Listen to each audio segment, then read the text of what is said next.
어젯밤 미국에서 열린 한미 2+2 통상협의에서 정부는 상호 관세와 품목별 관세 면제를 요청했고 미국은 이르면 다음 주 합의를 위한 기술적인 조건들을 논의할 것이라고 밝혔습니다. 서로를 토론 상대로 지목한 한동훈, 홍준표 국민의힘 대선 경선 후보가 오늘 맞서 토론에서 맞붙고 더불어민주당은 오늘 대선 후보 경선의 마지막 TV 토론회를 개최합니다. 오늘 퇴임 이후 처음으로 국회를 찾는 문재인 전 대통령이 어제 검찰의 뇌물수수 혐의 기소에 대해 입장을 밝힐지 주목됩니다. 내수와 수출이 모두 무너지며 올해 1분기 우리나라의 경제 성장률이 마이너스 0.2%로 역성장을 기록했습니다. 시청자 여러분 안녕하십니까? 한국과 미국의 2+2 통상협의가 종료됐습니다. 우호적인 분위기 속에서 미국의 관세 면제 입장을 전달했다고 하는데 미국 워싱턴 현지 연결해서 자세한 소식 들어보겠습니다. 강영구 특파원, 이번 협의 결과부터 전해주시죠. 네, 최상목 경제부총리와 안덕근 산업통상부 장관이 미국 워싱턴에서 스콧 베센트 재무부 장관, 제이미슨 그리어 무역대표부 대표와 첫 2+2 통상협의를 진행했습니다.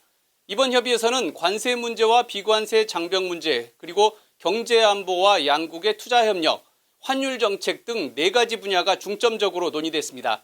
우선 최상목 부총리는 미국이 우리나라에 부과한 관세에 대한 면제와 예외가 필요하다는 입장을 전달했습니다. 특히 우리 경제의 부정적 효과가 가장 큰 자동차 분야에 대해 중점적으로 설명했다고 전했습니다. 또 상호관세 유예가 종료되는 7월 8일 이전까지 관세 폐지를 목적으로 한 7월 패키지 마련을 위한 논의의 공감대를 형성했다고 덧붙였습니다. 관심을 모은 방위비 분담금 문제는 이번 협의에서는 언급이 전혀 없었고 트럼프 대통령의 깜짝 등판도 없었던 것으로 전해졌습니다. 참석자들은 협의가 우호적인 분위기에서 마무리됐다며 실무급과 고위급 협의를 이어가기로 했다고 전했습니다. 네, 그럼 이번 협상에 대한 미국 측의 반응은 좀 어떻습니까?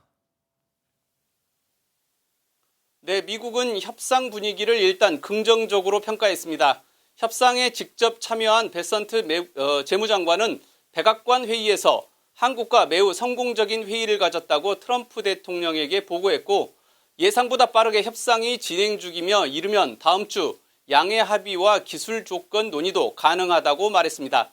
또한 한국은 협상에 적극적으로 나섰고 최선의 제안을 했다며 이 제안이 실제 이행되는지 지켜볼 것이라고 전했습니다. 이번 협의는 양측의 요구사항을 확인하는 탐색전 성격이었으며 25% 상호관세 면제 여부는 좀 더 시간을 가지고 지켜봐야 할 것으로 보입니다. 지금까지 워싱턴에서 전해드렸습니다. 한덕수 대통령 권한대행이 어제 권한대행으로는 46년 만에 국회에서 시정연설을 했습니다. 추가 경정 예산안의 빠른 국회 통과를 부탁한 건데 관심이 쏠린 대선 출마 여부에 대해선 묵묵부답으로 일관했습니다. 먼저 김세희 기자가 보도합니다. 한덕수 대통령 권한대행이 권영세 국민의힘 비상대책위원장과 옅은 미소로 이야기를 나누며 국회 로텐더홀로 들어갑니다. 한 대행이 시정연설을 위해 국회를 방문했습니다. 대통령 권한대행이 국회에 예산을 제출하며 진행하는 시정연설을 한 건 1979년 최규하 당시 권한대행 이후 46년 만입니다. 한 대행은 정치적 발언 없이 추가 경정 예산의 필요성에 집중했습니다. 위기 대응에는 정책의 내용만큼이나 이를 추진하는 타이밍 또한 너무도 중요합니다. 정부가 제출한 추경 예산은 모두 12조 2천억 원 규모입니다. 재해 재난 대응에 약 3조 2천억 원, 통상과 인공지능, AI 지원에 약 4조 4천억 원, 민생안정 분야에 약 4조 3천억 원을 편성했습니다. 연설이 끝난 뒤 대선 출마에 대한 취재진의 질문에 한 대행은 답을 피했습니다. 대통령 출마 계획 있으십니까? 입장 분명히 밝히지 않는 이유 있으십니까? 권한대행... 이후 한 대행은 인천시의 대표적인 주거복지 정책인 천원주택 사업 현장을 방문하는 등 전방위 행보를 이어갔습니다. 한 대행은 정치적 메시지는 자제했습니다. 하지만 대내외 경제 상황을 언급하며 대안을 제시해 안정감 있는 대권 주자의 면모를 보여줬다는 분석입니다. MBN 뉴스 김세희입니다. 한덕수 권한대행의 시정연설에 더불어민주당과 국민의힘은 상반된 반응을 보였습니다. 민주당은 한덕수 대통령 권한대행을 향해 내란 대행은 사퇴하라고 비난했고 국민의힘은 시정연설 내내 박수를 치며 한 대행을 엄호했습니다. 그런데 우원식 국회의장이 한 대행을 향해 이례적으로 작심 발언을 하면서 본회의장은 이내 아수라장이 됐습니다. 이어서 조희로 기자의 보도입니다. 야당 의원들은 한덕수 권한대행이 국회로 들어올 때에 맞춰 피켓 시위를 열고 한 대행을 규탄했습니다. 내란 대행 한덕수는 대권 노름 중단하라. 여기 당신이 올 자리가 아닙니다. 한 대행이 시정연설을 시작하자 민주당 의원들 사이에서 반발과 고성이 이어졌습니다. 저는 정부가 공선한 2025년 반면 국민의힘은 시정연설을 마친 한 대행을 향해 박수를 치며 엄호에 나섰습니다. 우원식 국회의장이 한 대행을 향해 작심 발언을 하자 국민의힘 의원들은 앞으로 나와 우 의장을 향해 사퇴하라며 거세게 반발하기도 했습니다. 대통령과 권한대행의 권한이 동일하다는 것은 헌법에 위배되는 발상입니다.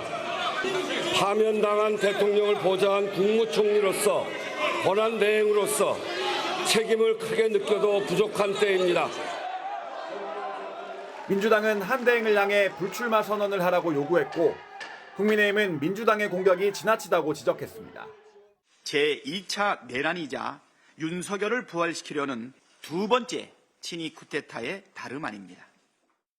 한 대행이 아직 어떤 의사표시도 없는데 민주당이 한 대행을 지금 지나치게 공격하는 것도 왜 민주당이 저럴까라는 의구심을 가지고 있습니다. 예.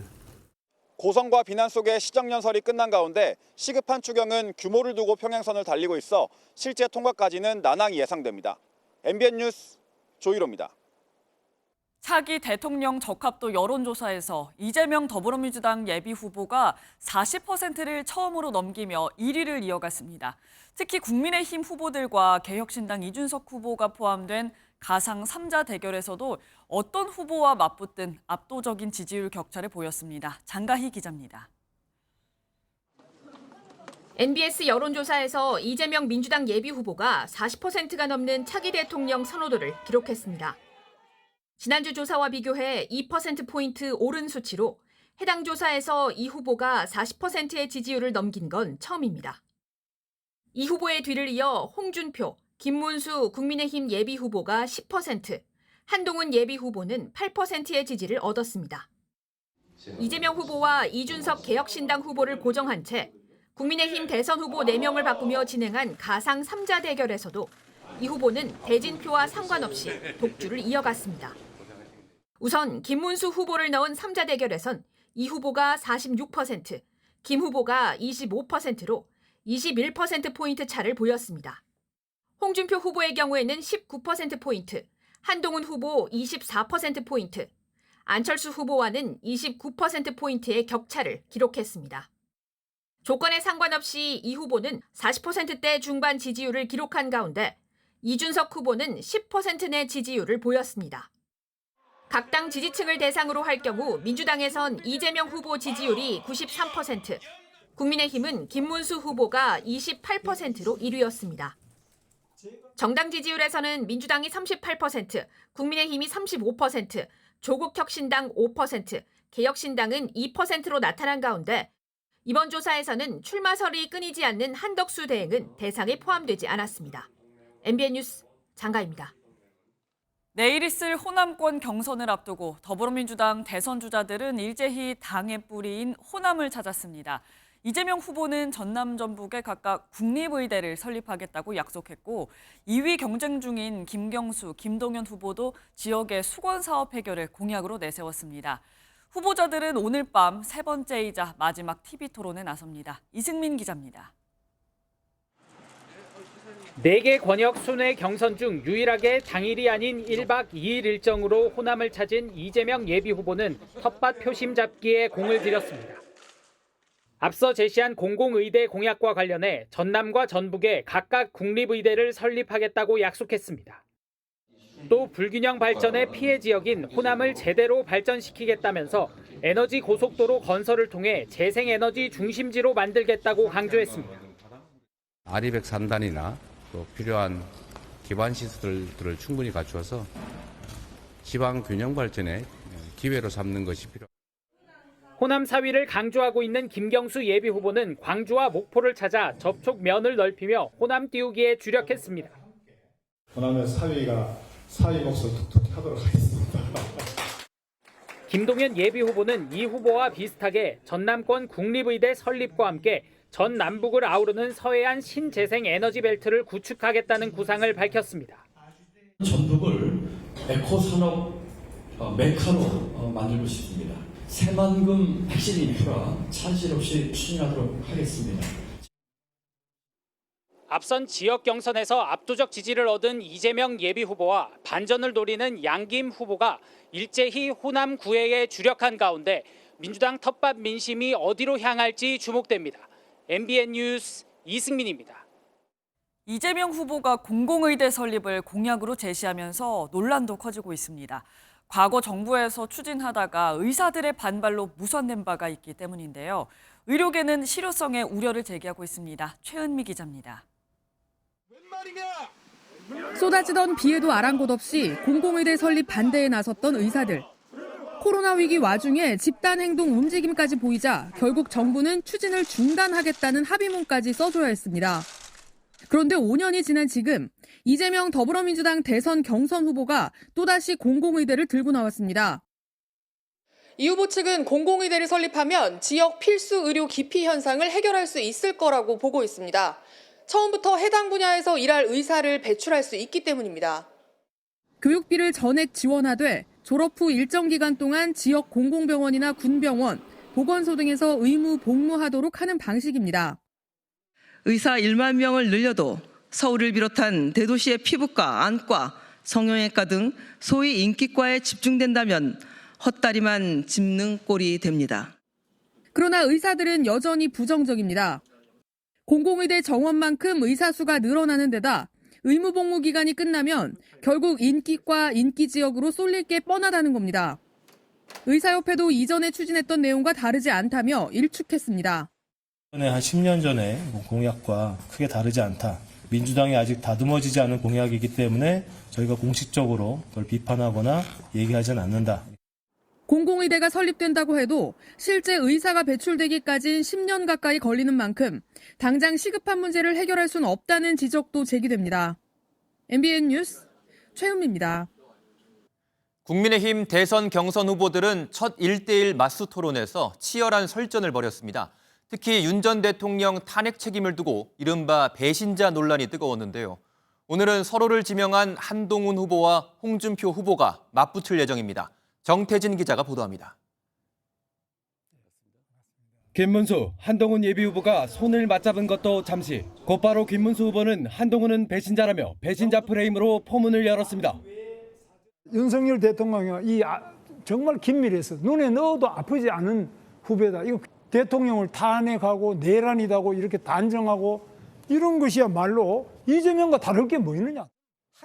격앙된 한동훈 후보, 누가 배신자냐며 역공했습니다. 대통령 편을 들으셨을 겁니까? 그걸 배신이라고 부르십니까? 아직도 이런 얘기들이 윤석열 대통령과 김건희 여사를 성역으로 보고 있는 것. 주도권을 두고 한 후보가 반발하기도 했는데 김문수 후보의 유죄 전력이 이재명보다 더 많다고 파고들었습니다. 저는 오늘 한 번도 주도권 토론의 주도권을 잡지 못하는 겁니까? 전과의 숫자로 말씀드리면 오히려 지금 이재명 대표의 확정된 전과 숫자보다 오히려 김 후보님의 숫자가 더 많지 않습니까? 벌금 조금 낸 거 이런 걸 가지고 폭행 치상 사건도 있지 않았습니까? 사실을 밝혀주시기 바랍니다. 폭행 치상 전혀 사실이 아닌 이야기. 저는 드러난 계엄 위헌 여부를 놓고 설전이 벌어졌고 계엄이 위헌이 아니라면서요? 계엄 자체는 위헌이 아니죠. 김문수 후보는 안철수 후보와의 맞수 토론에서도 설전을 이어갔습니다. 받으면서 윤석열 대통령을 탄핵해버림으로써 이재명이라는 천하의 이 범죄 혐의로 재판을 받고 있는 이런 사람이 날뛰고 제가 탄핵한 적이 없습니다. 헌법에 나와 있는 그 명문을 어겼기 때문이었습니다. 후보 4명은 1대1 맞수 토론을 마친 뒤 오는 26일 토요일 MBN이 주관하는 4강 토론에서 110분간 치열한 사자 토론을 벌입니다. MBN 뉴스 정태진입니다.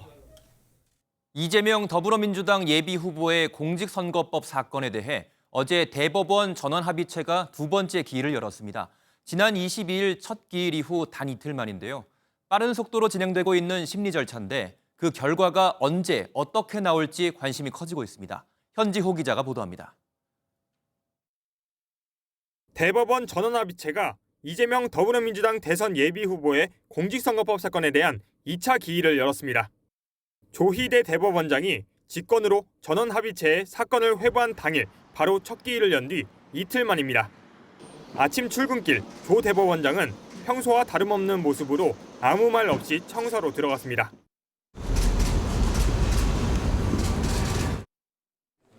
지난 첫 기일은 주심인 박영재 대법관이 다른 대법관들에게 사건 개요를 설명한 것으로 알려진 가운데 이번 2차 기일에서는 쟁점에 대한 논의가 이뤄진 것으로 알려졌습니다.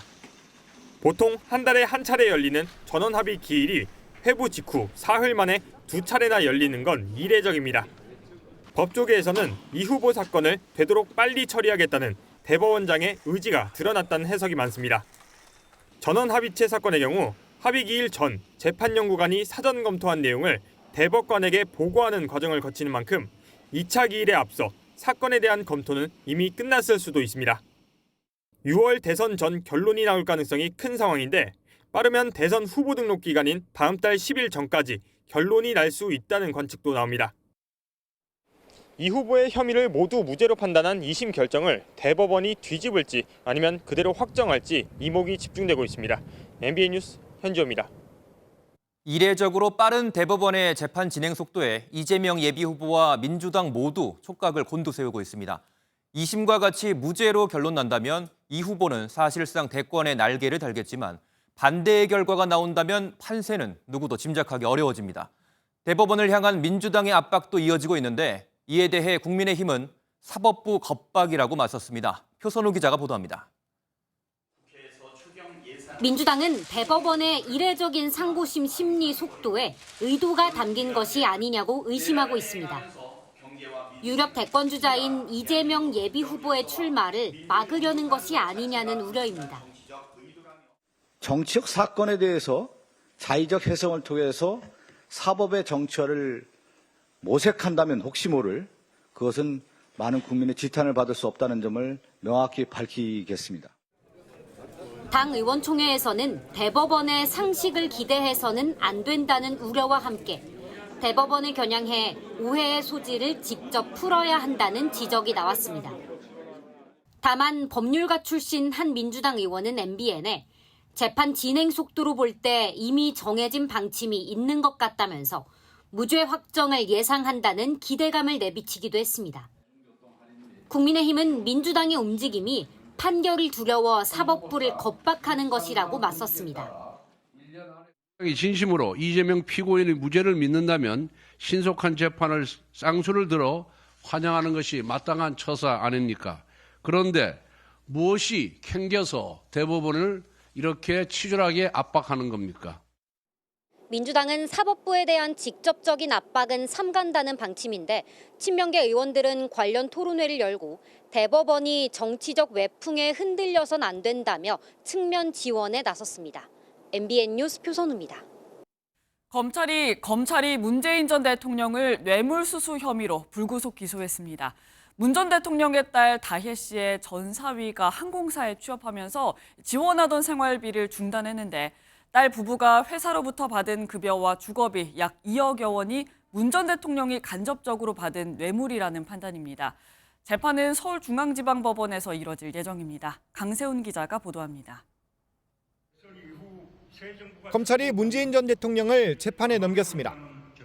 전주지검은 이상직 전 의원이 2018년 3월 중소벤처기업진흥공단 이사장에 임명된 대가로 딸 다혜 씨 남편이었던 서모 씨가 이 전 의원이 실소유한 적강공사 타이이스타젯에 특혜 채용됐다고 판단했습니다.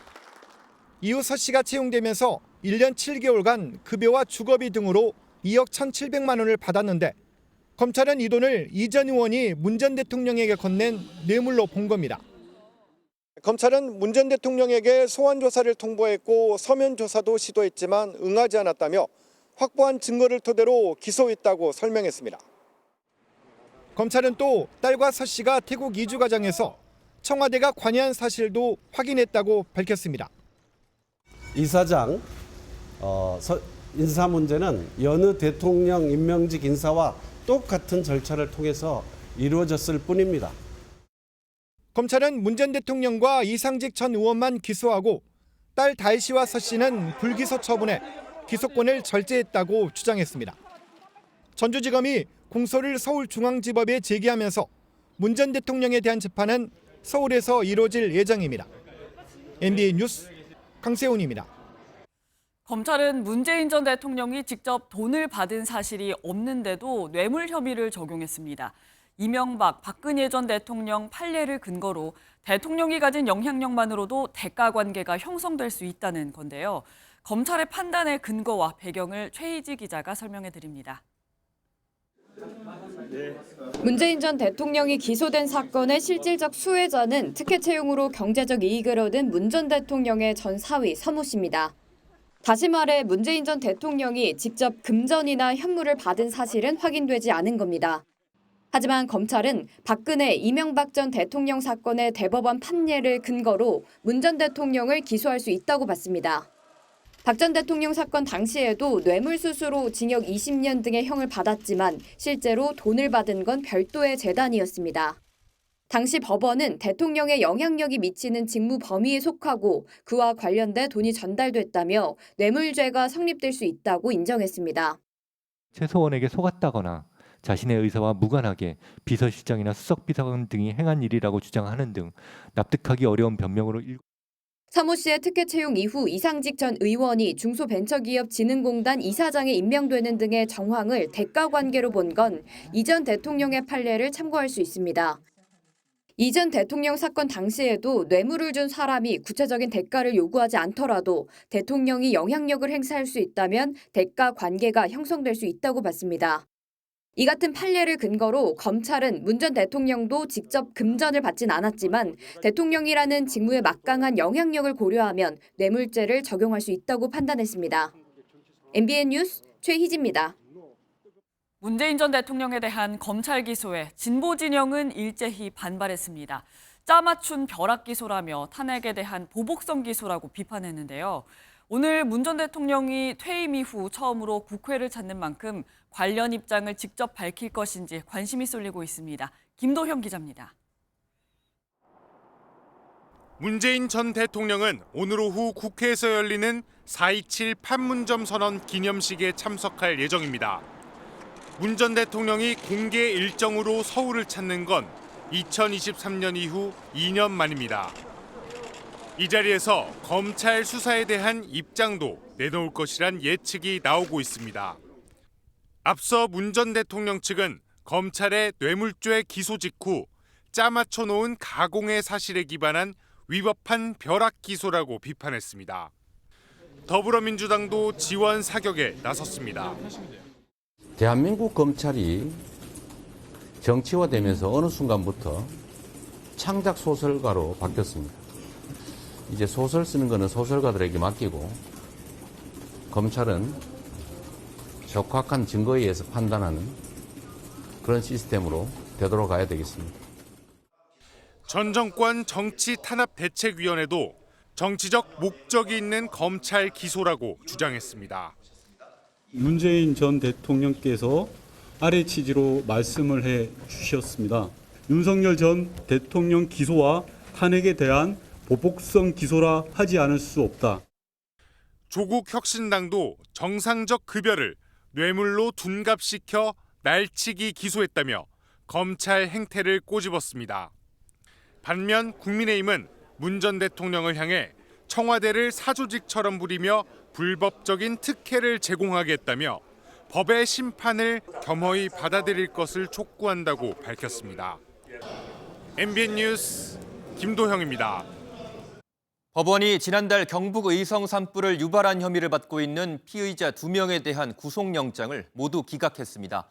이번 산불은 26명의 목숨을 앗아가는 등 역대 최악의 산불로 평가되지만 법원은 실화의 주요 증거가 이미 수집됐고 도주 우려가 없어 보인다고 판단했습니다. 박은채 기자가 보도합니다. 경북 의성 산불을 일으킨 혐의를 받는 실화 피의자 2명에 대한 구속영장이 모두 기각됐습니다. 어제 대구지법 의성지원에 출석한 두 사람은 각각 10여 분 동안 영장 실질 심사를 받았습니다. 실화 혐의 인정하시나요? 그럼 아직도 그 억울하신 거? 쓰레기 태운 것 때문에 불난 게 아니라고? 예. 아닙니다. 절대 아닙니다. 법원은 피의자들의 실화를 입증할 주요 증거들이 이미 수집돼 있고 피의자와 관련인은 피해 범위와 관련해 향후 다툼의 여지가 있다고 밝혔습니다.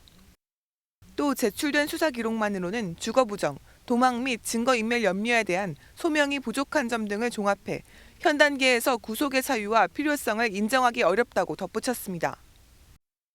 안평면 산소에서 발생한 첫 산불은 바람을 타고 청송과 영덕까지 번졌고 안개면 과수원에서 발생한 두 번째 산불은 안동 하회마을 일대로 번져나간 걸로 파악됐습니다.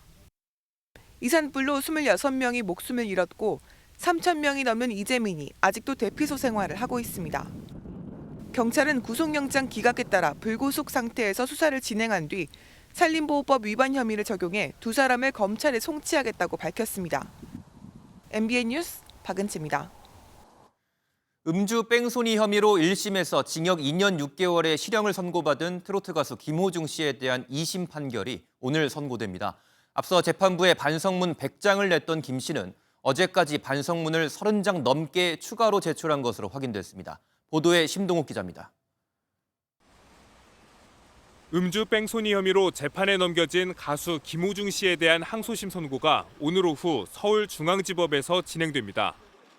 김 씨는 지난해 5월 서울 강남구에서 술을 마신 뒤 운전을 하다 택시를 들이받고 현장에서 도주한 혐의 등을 받고 있습니다. 현장을 벗어난 김 씨는 매니저가 허위로 경찰에 자수하도록 지시하고 음주운전 사고 뒤 다시 술을 마셔 음주 측정을 피하려는 일명 술타기 수법을 활용한 것으로 파악됐습니다. 지난해 11월 1심 재판부는 김 씨가 현장에서 무책임하게 도주하고 허위 자수를 지시해 초동 수사에 혼돈을 초래했다며 징역 2년 6개월을 선고했습니다. 판결 직후 김 씨와 검찰 모두 1심 판결에 불복하며 항소했습니다. 김 씨는 지난달 결심 공판 최후 진술에서 사회적 물의를 일으켜 진심으로 죄송하다며 이전과 다른 새 삶을 살겠다고 선처를 호소했습니다. 재판부에 100장의 반성문을 냈던 김 씨는 어제까지 30여 장의 반성문을 추가로 제출한 것으로 알려졌습니다. 국회는 지난해 11월 술타기 수법을 처벌할 수 있는 도로교통법 개정안, 이른바 김호중 방지법을 통과시켰습니다. 오는 6월부터는 이 같은 술타기 수법 등으로 경찰의 음주 측정을 방해하면 최대 5년의 징역이나 2천만 원 이하의 벌금형을 받습니다. MBN 뉴스 심동욱입니다.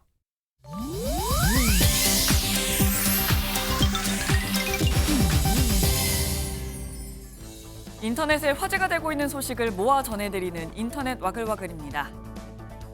여름철을 앞두고 한 회사가 하루에 한 번 이상 샤워를 해달라는 공지문을 올려 SNS에서 빠르게 퍼지고 있습니다. 어느 회사의 경영지원팀이 올린 1일 1샤워 공지글입니다. 나한테서 냄새는 안 나겠지라는 생각은 착각이라며 사실 주변에서 얘기하지 않을 뿐이라고 지적하는데요. 담배 냄새와 운동 후 땀 냄새, 생리 현상 냄새, 식사 후 환기 등을 지목하기도 했습니다. 누리꾼들은 세상에 이런 공지문은 처음 본다, 유치원도 아니고 씻고 다니라는 공지가 웬 말이냐 라면서도 우리 회사에도 이런 공지가 내려왔으면 좋겠다, 실수인 척 단톡방에 올리고 싶다라며 말 못할 공감을 드러냈다고 하네요. 한정판 아동용 운동화를 사기 위해 백화점 매장에 인파가 몰리면서 경찰까지 출동하는 소동이 벌어졌습니다. 어제 인천의 한 백화점의 유명 브랜드에서 새로 나온 한정판 아동 운동화를 사기 위해 개점 전부터 100여 명의 사람들이 몰려들었는데요. 줄을 선 사람들에게 번호표를 배부했는데 줄을 서지 않은 고객이 몰려 뒤섞이면서 결국 고성이 오가고 몸싸움까지 벌어졌습니다. 급기야 경찰이 출동해 현장을 정리했는데요. 온라인 커뮤니티에서는 난리도 아니었다, 싸움이 날 뻔했다, 1시간 대기했는데 포기했다라며 다양한 현장 후기가 쏟아졌습니다. 다양한 종류의 자판기가 많이 나오고 있다지만 하다하다 반려동물 자판기까지 등장해 누리꾼들의 비난이 쏟아지고 있습니다. 중국의 한 대형 쇼핑몰에 설치된 반려동물 자판기입니다. SNS에 공개된 사진을 보면 자판기 속 작은 칸마다 고양이가 한 마리씩 들어있는데요. 구매자가 결제하고 알아서 고양이를 꺼내가는 방식입니다. 고양이들은 환기도 잘 되지 않는 밀폐된 공간에 갇혀 있었고 내부는 오염된 물에 배설물도 제대로 치워지지 않은 상태였는데요. 중국 누리꾼들은 동물학대로 업체를 신고하자는 움직임을 보이고 있습니다. 지금까지 인터넷 와글와글이었습니다. 서해 잠정 조치 수역에 중국이 무단 설치한 구조물을 놓고 논란이 이어지고 있습니다. 한중 당국자들이 만나 논의를 펼쳤지만 실타래는 풀리지 않았습니다. 우리 정부는 구조물 철거를 공식 요구했고 중국 측은 양식 시설에 불과하다며 현장 조사를 제안했습니다. 안병수 기자가 보도합니다. 한중 해양 협력을 논의하기 위해 당국자들이 처음으로 마주 앉았습니다. 중국이 서해 잠정 조치 수역 안에 무단 설치해 영해 분재 우려를 낳았던 구조물이 화두에 올랐습니다.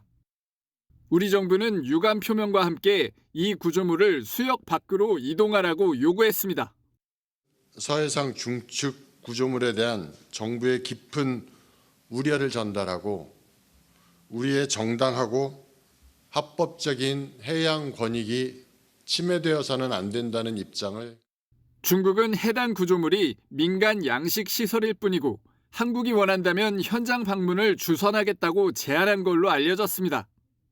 정부는 중국 측 제안에는 신중한 입장인 걸로 전해집니다. 한 발 더 나아가 우리 정부가 맞불을 놓을지도 관심입니다. 서해에 중국과 비슷한 구조물을 세우는 비례 대응 방안도 거론됩니다. 다만 양국은 이 문제가 한중 관계 발전에 걸림돌이 돼선 안 된다는 데 뜻을 모으고 새롭게 설치한 해양질서 분과위에서 논의를 이어가기로 했습니다. MBN 뉴스 안병수입니다. 우크라이나 전쟁 평화 협상이 지지부진한 가운데 러시아가 우크라이나의 수도 키이우를 폭격해 최소 12명이 숨졌습니다. 지난해 여름 이후 가장 치명적인 공격이라는 평가마저 나왔는데요. 그동안 러시아에 대한 비판을 자제하던 트럼프 미국 대통령은 푸틴 대통령을 향해 멈추라며 불만을 드러냈습니다. 보도에 이상엽 기자입니다. 어두운 밤하늘을 가르며 날아든 미사일이 도심에 떨어지는 순간 큰 폭발이 일어납니다. 계속되는 폭발에 도시는 불꽃과 연기에 휩싸입니다.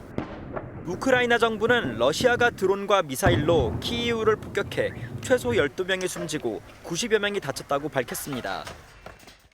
Від звуку такого бабах щось прилетіло, дитина прокинулася і до мене в ліжко з мама, давай як тобі, давай подушку бери з собою.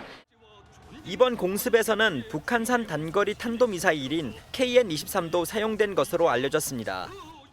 젤렌스키 우크라이나 대통령은 우크라이나는 미국의 제안에 따라 전면 휴전과 공격 중단에 동의했지만 러시아는 여전히 사람들을 죽인다며 러시아를 비판했습니다.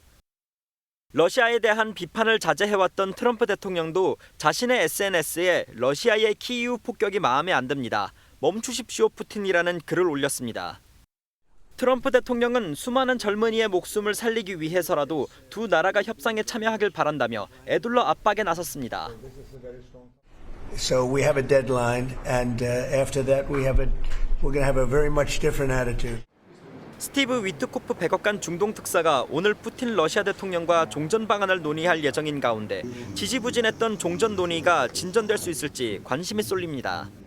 MBN 뉴스 이상입입니다.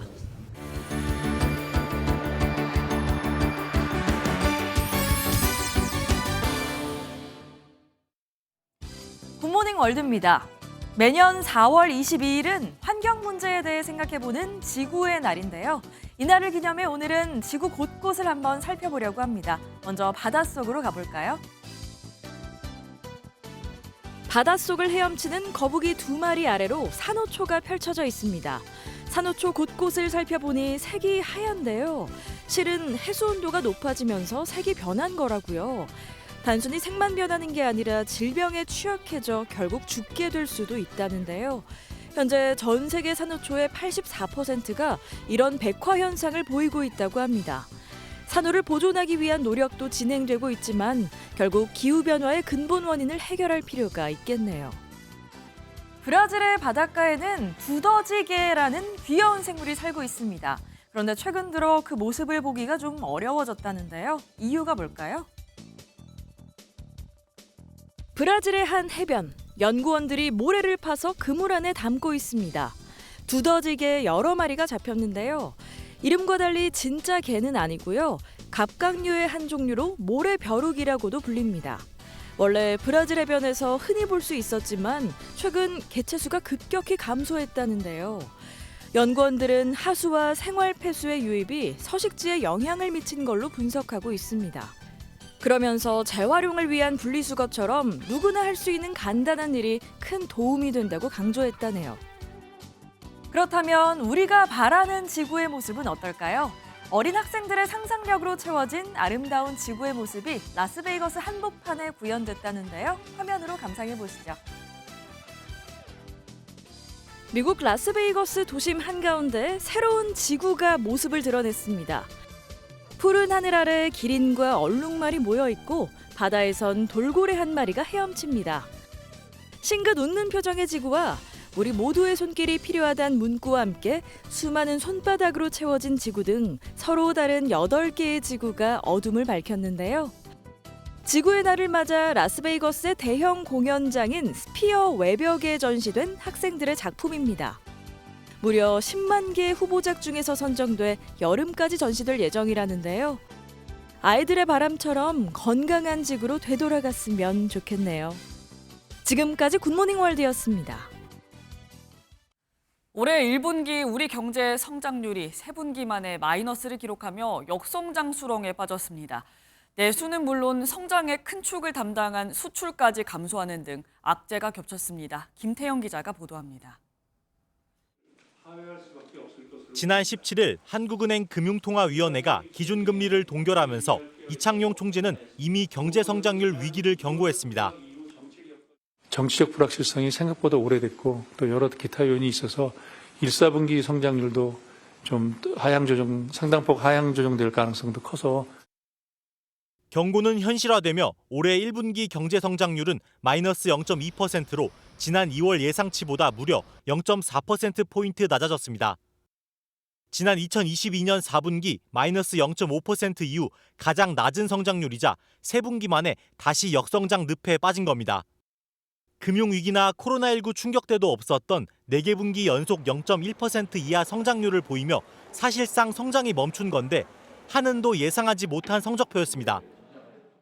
2월과 3월로 오면서 예를 들어 경제 심리가 개선되는 이런 영향에 힘입어서 회복하는 모습을 기대했었는데요.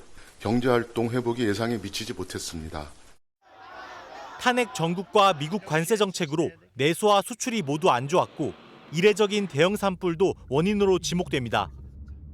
그동안 성장의 큰 축을 담당한 수출은 1.1% 줄었고 내수는 건설 투자가 3.2%, 설비 투자가 2.1% 감소하며 부진을 이끌었습니다. 그나마 12조 원 추경이 성장률을 0.1%포인트 올릴 거란 분석이 있지만 시선은 곱지 않습니다. 소비는 해외로 빠지고 있고 투자도 지금 해외로 빠지고 있기 때문에 그런 추경으로는 이제는 물가만 높아질 뿐이고 올해 연간 경제 성장률도 한은 전망치인 1.5%보다 크게 낮아질 것으로 보이는 가운데 글로벌 투자은행 JP모건은 올해 한국 경제 성장률을 0.5%로 낮췄습니다. MBN 뉴스 김태형입니다. 굿모닝 문화 소식입니다. 여행지에서 느낀 다양한 감정과 색다른 시선을 전하는 김물길 작가의 개인전이 열립니다. 사진을 매개로 환경 변화에 직면한 인류에게 공감과 희망의 메시지를 전하는 특별한 프로젝트도 만날 수 있습니다. 문화 소식 이상주 기자가 전해드립니다. 하얀 눈이를 걸은 소녀가 푸른 문을 열어젖힙니다. 1년을 기다려 다시 찾은 푸릇한 봄의 문을 열면서 계절의 변화를 그려내는 작가의 상상력이 캔버스에 펼쳐집니다. 20대 시절 46개국을 여행하며 마주한 자연을 재해석하는 김물길 작가는 자연의 속삭임에 귀 기울이며 익숙한 풍경에서 평온의 메아리를 전합니다. 그래서 여행을 하면서 영감을 많이 받는 편인데 상상하고 느꼈던 이런 감정을 굉장히 시각화해서 전달하고 싶다라는 생각이 들어서 현실적인 것보단 좀 더 초현실적인 이미지로 작품을 구상을 한 편이에요. 아름다운 비너스 작품을 보려고 가까이 다가서자 비닐봉지가 보입니다.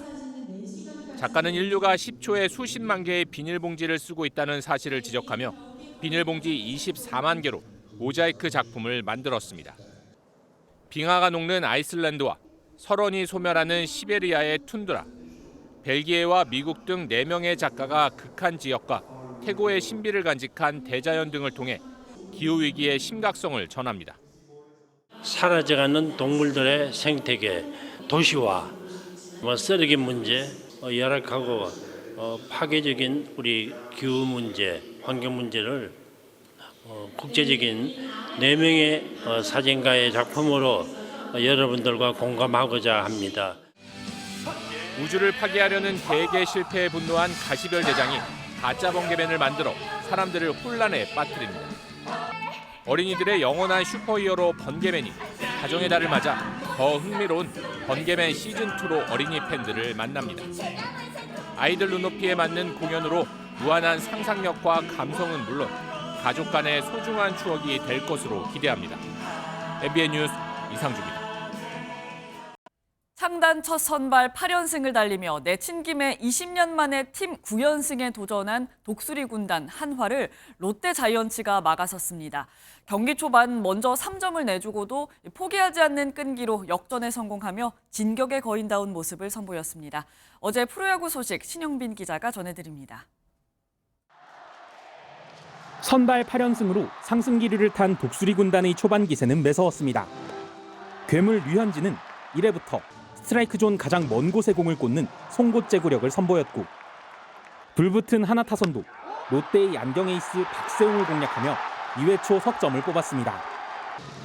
이대로 하나가 선발 9연승이자 20년 만의 팀 9연승을 달성하나 했지만 거인 군단은 포기를 몰랐습니다. 4회 윤동희가 좌측 단장을 넘어가는 큼지막한 대포를 쏘아올리며 추격을 시작하더니 6회 1사 만루 상황에서 터진 나승엽의 2타점 적시타와 전준우의 1타점 빵골로 역전까지 성공하며 류현진을 무너뜨린 겁니다. 롯데는 8회 한화의 외야 홈송구가 빗나간 틈을 타 한 점을 추가했고 6이닝 3실점으로 버틴 박세웅의 뒤를 이어 등판한 개투진까지 호투하며 한화의 선발 9연승 도전을 저지하고 매서운 4월의 진격을 이어갔습니다. 초반에 좀 어려움이 있었지만 그래도 잘 극복해가지고 좋은 결과 있었던 것 같고 제가 던지는 경기에 팀이 이겼으면 좋겠다는 생각을 많이 하는데 오늘 그런 결과가 나올 수 있어서 더욱 기분 좋은 것 같습니다. 대구에선 타선이 폭발한 삼성이 기아에 대승을 거뒀고 고척에선 사이클링 히트에 2루타 하나가 모자란 타격을 선보인 김재환의 맹활약과 함께 부산이 키움을 상대로 위닝 시리즈를 달성했습니다. MBN 뉴스 신영빈입니다. 아침 공기가 꽤 서늘합니다. 북서쪽에서 찬 공기가 남하하면서 기온을 떨어뜨렸는데요. 현재 내륙 대부분 지역 아침 기온이 한 자릿수로 출발하면서 어제보다 3에서 8도가량 낮습니다. 당분간 전국적으로 바람이 강하게 불겠습니다. 산지를 중심으로는 초속 20m 이상의 순간 돌풍이 불어들겠고요. 여기에 동쪽 지방으로는 차츰 대기가 건조해질 것으로 보여서 화재 예방에 주의해 주셔야겠습니다. 어제 중국에서 발원한 황사가 우리나라 쪽으로 유입되면서 오늘 오전까지 중부와 영남 지방으로는 공기가 탁한 곳이 많겠습니다. 오늘 전국 하늘이 맑겠고요. 자외선이 강하게 내리쬐겠습니다. 자세한 현재 기온 보시면 서울이 7.7도, 대전 7.1도, 대구 12도로 출발하고 있습니다. 한낮 기온은 서울이 18도, 대구와 창원, 광주 20도까지 올라서 일교차가 크겠습니다. 이번 주말에는 모처럼 맑고 포근해서 나들이 하기 좋겠습니다. 일요일 밤부터 제주도에는 약하게 비가 오는 곳이 있겠습니다. 내셨습니다. 저희는 다음 주 월요일 아침 7시에 더 알찬 소식으로 찾아오겠습니다. 굿모닝 MBN 마칩니다. 시청해주신 여러분 고맙습니다.